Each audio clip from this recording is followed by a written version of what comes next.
اعوذ باللہ من الشیطان الرجیم، بسم اللہ الرحمن الرحیم۔ ماہ رمضان میں نماز شب یعنی تہجد پڑھنا نہ بھولیں۔ نماز شب تہجد کا طریقہ آسان طریقہ بتا رہے ہیں۔ سب سے پہلے تو بتا رہے ہیں کہ وقت کب شروع ہوتا ہے نماز تہجد کا۔ نماز تہجد کا وقت آدھی رات سے لے کر اذان فجر سے پہلے یہ جو ہے یہ افضل ترین وقت ہے۔ اور ویسے بھی آپ نماز عشاء کے بعد بھی نماز تہجد کو، نماز شب کو پڑھ سکتے ہیں اور آپ کی نماز تہجد جو ہے وہ قبول ہوگی۔ اور یہ واحد مستحب نماز ہے کہ جس کی قضا بھی کر سکتے ہیں اور قضا بھی افضل ہے۔ طریقہ یہ ہے کہ کل 11 رکعات ہیں، یعنی نماز تہجد شب کی 11 رکعت ہیں، جس میں 8 جو ہیں وہ نماز شب کی نیت سے آپ نے 2 کر کے پڑھنی ہے۔ اور 2 رکعت نماز شب پڑھتا ہوں قربتاً الی اللہ، اور عام نماز کی طرح سورہ الحمد کے بعد چھوٹی سورت پڑھ لیں، سورہ کوثر دوسری رکعت میں سورہ الحمد کے بعد سورہ توحید کی تلاوت کر لیں، اور جب یہ 8 رکعت مکمل کر لیں تو اس کے بعد 2 رکعت نماز شفا ہے۔ اور نماز شفا میں جو ہے وہ دعائے قنوت نہیں پڑھنی، اس میں دعائے قنوت کی ضرورت نہیں ہے۔ اور اس کے بعد جو ہے وہ 1 رکعت نماز وتر ہے، اور نماز وتر میں جو ہے وہ جب آپ 1 دفعہ سورہ الحمد پڑھتے ہیں، 3 دفعہ سورہ توحید کی تلاوت کرتے ہیں، پھر سورہ فلق پڑھیں، پھر سورہ ناس پڑھیں، اور اس کے بعد اللہ اکبر کر کے جو ہے وہ آپ دعائے قنوت میں اللہم اغفر کہہ کر 40 مومنین زندہ ہوں یا مردہ ہوں ان کے نام لے کر دعا کرنی چاہیے۔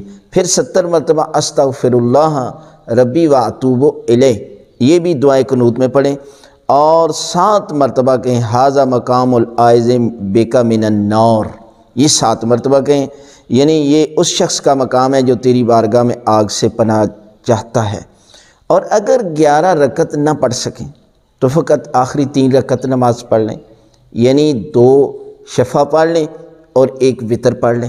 اگر یہ بھی نہیں پڑھ سکتے تو کم از کم 1 وتر پڑھ لیں، یعنی 1 وتر میں جو ہے وہ آپ پڑھ لیں تو پروردگار آپ کو پوری نماز تہجد کا ثواب جو ہے وہ عطا کرے گا۔ یعنی کم از کم 1 وتر پر بھی اکتفا جو ہے وہ آپ کر سکتے ہیں۔ اور وتر کا طریقہ کار یہ ہے کہ 1 رکعت نماز وتر پڑھتا ہوں قربتاً الی اللہ۔ پہلی رکعت یہ اس میں 1 ہی رکعت ہے، سورہ الحمد پڑھیں، پھر 3 مرتبہ سورہ توحید پڑھیں، اور پھر دعا مانگیں۔ اور دعا میں کوئی ضروری بھی نہیں ہوتا کہ آپ نام ہی لیں 40 مومنین کے زندہ یا مردہ، کسی کی نام لینے کی ضرورت بھی نہیں ہے۔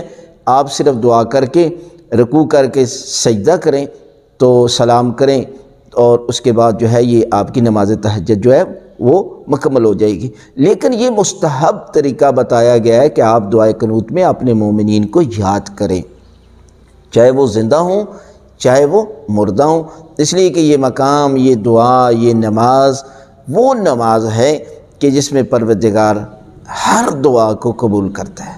تو اس لیے اپنے والدین کو یاد کرنا، فیملی کے افراد کو یاد کرنا، یہ بہت بڑا اجر اور بہت بڑا ثواب رکھتا ہے۔ اس لیے ماہ رمضان میں ٹائم بھی ہوتا ہے، آپ نماز تہجد کو اپنی زندگی کا معمول بنائیے، اور اس کے بعد ہو سکتا ہے کہ یہ آپ کی عادت پورا سال جو ہے وہ آپ نماز تہجد کے عادی ہو جائیں۔